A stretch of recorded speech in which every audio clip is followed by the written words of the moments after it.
Oke, balik lagi. Jadi ini adalah Honda Brio Satya tipe 1200 tahun 2022. Kita mulai dari headlampnya.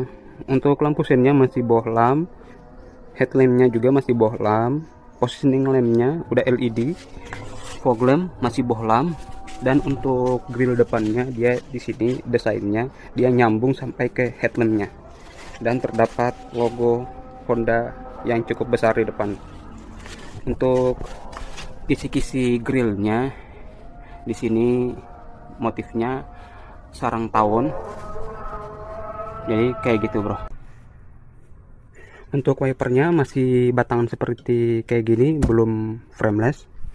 Terus untuk spionnya masih digeprek manual seperti ini, dan dia polosan, nggak ada sennya. Jadi sennya itu di bawah, sennya masih bohlam, sennya berada di fender. Dan untuk bannya di sini menggunakan ban Dunlop Enasafe ukuran 14. Untuk velgnya dia warnanya silver, single aja kayak gini warnanya. Dan dia untuk pengeremannya udah cakram dan udah ABS. Untuk dashboardnya dominan plastik keras. Untuk sambungan-sambungannya di sini kelihatan presisi, rapi. Tapi untuk bahannya cukup tipis dan agak nyeplek. Terus untuk desain dashboardnya seperti ini, dia terdapat garnish silver yang memanjang membingkai kisi-kisi AC bagian penumpang depan, dan terdapat pembuka dan penutup sirkulasi AC. Dan di bawahnya terdapat corak motif karbon, dan di bagian bawahnya terdapat laci penyimpanan yang cukup besar, dan dia belum soft opening. Untuk bagian tengahnya seperti ini, terdapat 2 buah kisi AC dan belum dilengkapi dengan tutup buka sirkulasi udara AC. Dan di bagian bawah terdapat garnish silver yang memanjang di bagian bawah kisi-kisi AC. Dan di bagian bawah AC terdapat head unit berfinishing piano black. Untuk head unit modenya terdapat aux, FM radio, Bluetooth, dan balik lagi ke aux. Untuk head unitnya belum monitor. Head unitnya di sini double din. Untuk fitur-fiturnya cukup lengkap. Di sini terdapat equalizer, beberapa equalizer. Jadi kita coba. Untuk perbedaan equalizernya seperti ini. Di sini equalizer jazz,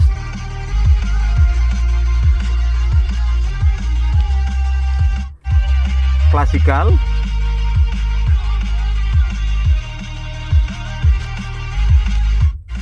user, suaranya agak mendem, flat, dia lebih mendem lagi, hard rock, treble-nya dominan, pop, hip hop, dominan ke bass, R&B, dia dominan ke treble,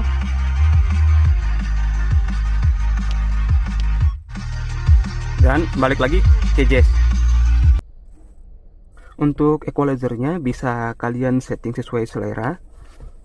Untuk cara settingnya seperti ini, bisa kalian tekan tombol di samping tombol equalizer, tombol setting, kalian tekan, terus muncul equalizer setting, kalian tekan volume bagian tengah, tekan, bisa kalian pilih ada easy equalizer, pro equalizer, dan lain-lain. Dan selain itu bisa juga kalian setting audio, sound effect, display, tuner, Bluetooth, jam. Terus untuk di bagian head unitnya, di sini belum dilengkapi dengan slot CD player, dan di sini sudah dilengkapi dengan aux dan USB 5 volt 1,5 ampere yang bisa dipakai buat juga kalian ngecas handphone. Untuk kabel aux, BTW kabel aux seperti ini, dia seperti kabel jack headset yang bisa kalian colokin ke HP. Dan untuk di head unitnya juga belum dilengkapi dengan slot micro SD card. Dan untuk pemutaran musik bisa kalian gunakan Bluetooth atau aux. Untuk desain AC-nya seperti ini. Udah layar digital dan tombol untuk pengaturannya. Di sini untuk pengaturan kipas naik turun, dan untuk derajat suhunya di sini bukan angkat tapi bar, dan di sini ada tombol on off AC arah ke kepala dan kaki, tapi untuk arah ke kaki aja itu nggak ada. Terus untuk mode yang langsung dingin atau max cool. Untuk menonaktifkan AC, jadi kalau kita tekan, kalau posisi off kayak gini, dia yang nyala itu hanya blowernya aja. Terus untuk suhunya di sini dia belum ada heaternya dan belum ada auto climate. Untuk bagian setir di sini belum dilengkapi dengan kulit, masih full karet, dan terdapat garnish silver seperti ini, dan terdapat airbag juga. Terus terdapat tombol-tombol audio, ada volume down, up, dan channel. Terus terdapat juga mode yang bisa kalian ganti ke aux atau Bluetooth. Untuk setirnya hanya bisa naik turun tapi belum bisa maju mundur. Dan untuk setir yang di setting paling bawah, dia masih terdapat 3 jari. Untuk posisi duduk saya, posisi paha saya masih terdapat sekitar 3 jarian. Untuk visibilitas saya yang tingginya 165 cm, dia terlihat seperti ini pada saat posisi setirnya di setting paling bawah. Dia posisinya seperti ini. Untuk speedometernya, MID-nya kelihatan dengan jelas, visibilitas lumayan kelihatan. Untuk desain speedometernya seperti ini, dia full jarum, masih analog. Yang digital hanya MID. Di MID terdapat odometer, trip, average, jam, dan kembali lagi ke odo. Untuk di bagian saklarnya di sini ada saklar wiper.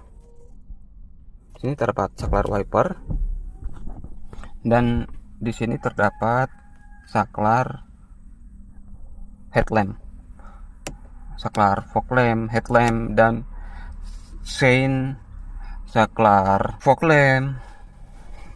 Dan di sini terdapat 4 buah dummy tombol start stop dan kawan-kawannya. Dan di sini terdapat kisi-kisi AC bagian driver yang udah dilengkapi dengan tutup buka sirkulasi udara AC. Untuk kepraktisan dia terdapat kantong kecil di bagian driver. Di bagian tengah juga terdapat kantong kecil yang bisa buat naruh HP tapi nggak proper, seperti ini aja. Dan di bagian bawahnya terdapat juga kantong kecil yang di atasnya terdapat power outlet 12 volt 180 watt maksimal yang bisa buat dipasangin, bisa buat kalian colok vacuum cleaner. Dan di bagian sampingnya terdapat 2 buah cup holder, bisa kalian buat naruh botol seperti ini. Dan di sini terdapat transmisi manual. Untuk transmisi manualnya dia bentuknya bulat seperti ini. Di bagian tengahnya dilengkapi dengan garnish bulatan silver seperti ini. Dan untuk kulitnya bagian bawahnya sini cukup lembut. Mudah-mudahan nggak cepat aus ya, nggak cepat pecah-pecah kering kayak gitu. Dan di bagian bawahnya terdapat garnish chrome. Garnish chrome-nya kualitasnya cukup bagus, dia seperti garnish chrome, kualitasnya ini seperti garnish chrome pada grill bagian depan. Untuk konsol boxnya dia kualitasnya seperti ini, agak goyang banget sih ini, dan cukup tipis. Ini tipis banget seperti plastik ember. Dan di bagian tengahnya seperti ini dia terdapat handbrake karet dan ujungnya seperti ini hitam. Dan di sini juga terdapat cup holder bagian belakang, tapi sudah saya ganti dengan armrest aftermarket. Armrestnya ini cukup praktis dan cukup fungsional. Dia bisa dimaju mundurin seperti ini, bisa juga diangkat seperti ini. Ada laci penyimpanannya yang kecil aja, tapi bisa buat naruh receh atau karcis parkir kayak gitu. Dan di bagian bawahnya terdapat kantong yang cukup besar, bisa buat kalian naruh HP atau cas HP seperti itu, atau dompet kalian bisa juga naruhnya di sini. Dan di sini selain di atasnya ini bisa maju mundurin, di bagian bawahnya juga ini terdapat rel yang bisa kalian maju mundurin biar dia tuh nggak mentok sama handbrake-nya ini. Jadi ini saya sudah setting yang paling mundur biar pada saat saya narik handbrake dia nggak mengganggu kayak gitu. Di bagian bawah armrest di sini terdapat 2 buah USB, bisa kalian gunakan untuk ngecas HP. Untuk pengambilan dayanya kalian menggunakan kabel data seperti ini yang disambungin ke power outlet di depan. Dan di bagian belakangnya terdapat juga cup holder yang cukup kecil, dan di situ terdapat 2 buah slot USB slot yang bisa kalian gunakan juga untuk mengcas HP untuk penumpang di bagian belakang seperti itu.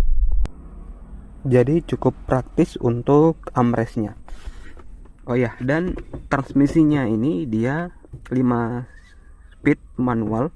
Untuk mundurnya dia ke belakang. Untuk desain door trim depannya seperti ini. Di sini untuk kaca tidak tersisa pada saat kita buka full. Dan di sini terdapat door handle yang berwarna silver, cukup kontras dari warna door trimnya yang berwarna hitam. Dan di bawah terdapat satu buah speaker dan door pocket yang dilengkapi dengan cup holder. Untuk tombol-tombolnya di sini terdapat 4 buah power window. Auto hanya di bagian sisi driver aja, dan autonya itu hanya auto turun, dia enggak auto naik. Dan terdapat window lock, power door lock, dan pengaturan spion kiri kanan. Dan terdapat juga kantong kecil yang bisa difungsikan sebagai penarik pintu. Untuk desain door trim penumpang depan juga sama seperti ini.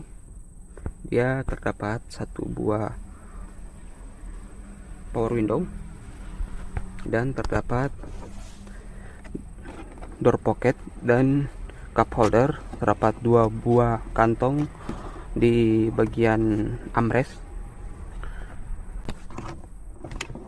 Dan untuk di dalam kabin terdapat 4 buah speaker dan belum dilengkapi dengan tweeter. Terus untuk desain joknya seperti ini, dia masih desain jok pocong, terdapat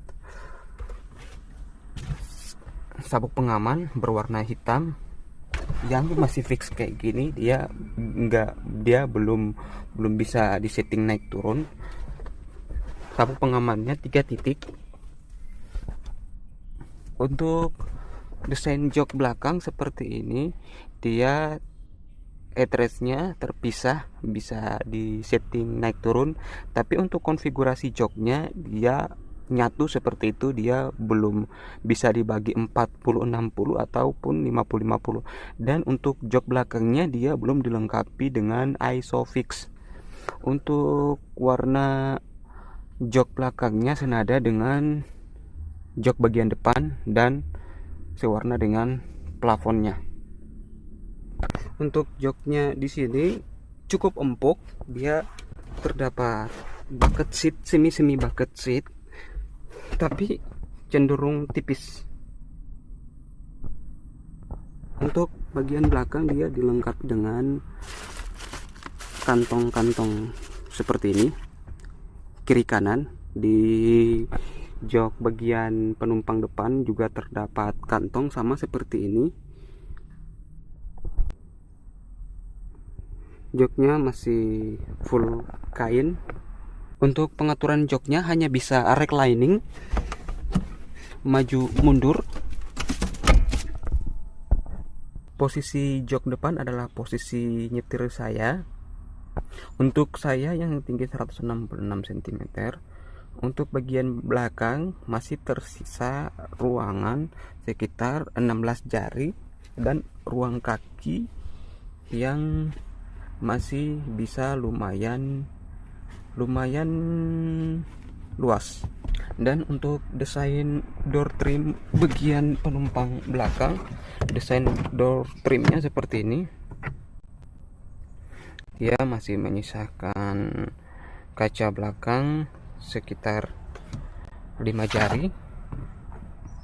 Dan untuk kantong-kantong belakangnya dia bisa muat untuk botol aqua 1,5 liter dan masih menyisakan sedikit ruangan untuk penyimpanan barang-barang kecil. Di sini juga terdapat headrest keras dan 1 buah power window dan door handle berwarna silver yang warnanya cukup kontras. Untuk door trim sebelahnya juga sama seperti ini. Dan di sini terdapat 3 buah seat belt dan seat beltnya ini dia sudah rapi tertutup cover dan 3 titik penguncian. Untuk bagian tengahnya dia hanya 2 titik penguncian aja. Untuk bagian plafonnya berwarna beige dan plafonnya ini tipis dan kopong, jadi kalau hujan otomatis pasti berisik. Dan di bagian atasnya terdapat hand grip yang fix, dia belum ada gantungan baju. Dan di sini terdapat juga polisi tidur yang enggak terlalu tinggi. Dan untuk jok bagian tengahnya ini dia ada sedikit gundukan. Tapi nggak keras, dia cukup empuk, tapi dia sedikit lebih tinggi. Sama juga gundukan di bagian tengahnya, dia empuk tapi dia agak maju sedikit ke depan. Untuk kenyamanan lumayan nyaman, tapi nggak terlalu nyaman amat juga, soalnya di bagian tengahnya ini dia terdapat sabuk pengaman. Jadi pada saat kita duduk, pantatnya kita bersentuhan dengan ini, jadi posisinya tuh nggak terlalu begitu nyaman. Dan untuk lampu kabinnya hanya terdapat satu buah aja di sini. Lampu kabinnya seperti ini, lampu cetekan, lampu ayam hangat warna kuning kayak gini. Di depan nggak ada lampu ayamnya. Untuk sun visor dia cukup tebal, sudah ada cermin, belum ada lampu, dan belum ada penutup dan card holder. Sama juga seperti di bagian driver. Yang bagusnya itu dia cukup tebal untuk sun visornya. Untuk spion tengahnya udah day and night view, bisa dicetek-cetek. Untuk spion kiri kanan, spionnya itu sudah elektrik, bisa di setting untuk view-nya, untuk cerminnya, tapi untuk pelipatannya belum, pelipatannya masih geprek manual. Sama juga seperti di spion driver, dan spionnya belum dilengkapi dengan lampu sein. Lampu seinnya itu berada di bagian bawah fender. Untuk desain kuncinya seperti ini. Dia untuk kunci utamanya, dia kunci remote, masih kunci batangan kayak gini, dia belum kunci lipat atau kunci seperti kunci keyless entry kayak gitu. Dan dia terdapat dua buah tombol lock dan unlock, dan di belakangnya terdapat logo Honda Chrome. Bahannya tuh plastik, dan plastiknya solid, bagus. Dan untuk kunci cadangannya seperti kunci motor zaman dulu, seperti ini, sederhana aja, logo Honda di depan sama di belakang kayak gitu. Kap mesin belum dicat, ruang mesin belum dicat, masih cat dasar. Kap mesin belum ada peredam. Untuk mesinnya iVTEC 1200 cc. Untuk tenaga 89 HP atau 90 PS. Torsi 110 Nm. Transmisi manual 5 percepatan. Untuk kualitas cat Brio, catnya ini gampang lecet dan gampang baret. Untuk desain sampingnya seperti ini. Untuk handle pintunya model tarik, dan pilar tengahnya belum di blackout. Untuk bodinya ngeplek kayak gini. Untuk kap mesinnya nggak ngeplek, keras. Untuk atapnya ngeplek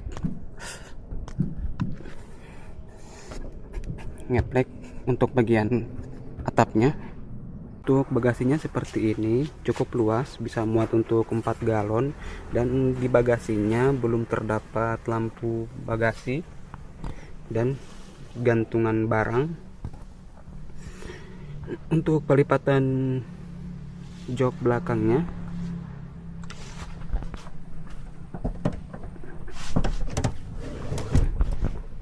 seperti itu.